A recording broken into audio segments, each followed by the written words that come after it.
અને હવે જોઈએ સમાચારો વિસ્તારપૂર્વક તો ફરી એક વખત અમદાવાદમાં શાળાઓને બોમ્બથી ઉડાવી દેવાની ધમકી આપવામાં આવી છે, જેમાં બોપલની ડીપીએસ સ્કૂલનું જે તંત્ર છે તે ઊંઘતું જોવા મળ્યું હતું। ધમકી ભર્યા મેલ છતાં પણ પોલીસને કોઈ જ એન્ટ્રી ના આપી। પોલીસ તંત્ર શાળાએ તપાસ માટે પહોંચ્યું।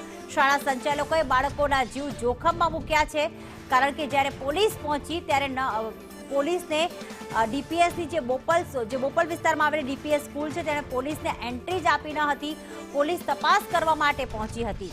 આજે 7 જેટલી સ્કૂલોને બોમ્બથી ઉડાવી દેવાની ધમકી ભર્યા મેલ આવ્યા છે, જેમાં ડીપીએસ બોપલનો પણ સમાવેશ થાય છે। સાથે સાથે સેન્ટ ઝેવિયર્સનો સમાવેશ થાય છે। સંત કબીરની 3 બ્રાન્ચને બોમ્બથી ઉડાવી દેવાની ધમકી મળી છે, પરંતુ અહીંયા તંત્ર ઊંઘતું ઝડપાયું બોપલ વિસ્તારની ડીપીએસમાં, કારણ કે પોલીસ જ્યારે તપાસ કરવા માટે પહોંચી ત્યારે પોલીસને એન્ટ્રી જ ન આપી। આખરે શા માટે આવું સ્કૂલે કર્યું?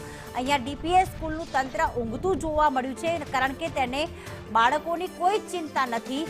બીજી બધી સ્કૂલોએ બાળકોને છોડી મૂક્યા છે, એટલે કે સ્કૂલ ખાલી કરાવી દીધી છે, કારણ કે પોલીસ અને બોમ્બ સ્ક્વોડની ટીમ તપાસ કરી રહી છે। પણ અહીંયા તો તંત્ર એવું જોવા મળ્યું કે ન બાળકોને છોડવામાં આવ્યા અને ન પોલીસને એન્ટ્રી આપવામાં આવી।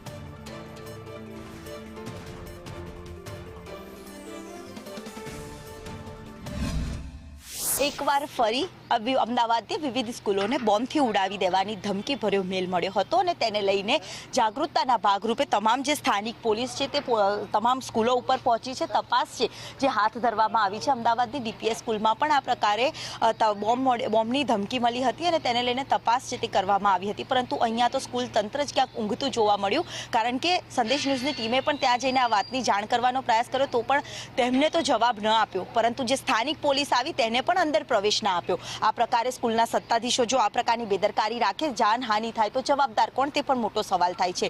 મહત્વનું છે કે હાલ જે પેનિક થવાની કોઈ જરૂર નથી, કારણ કે સુરક્ષા એજન્સીઓ છે જે સ્થળ પર પહોંચીને તપાસ છે જે હાથ ધરી રહી છે।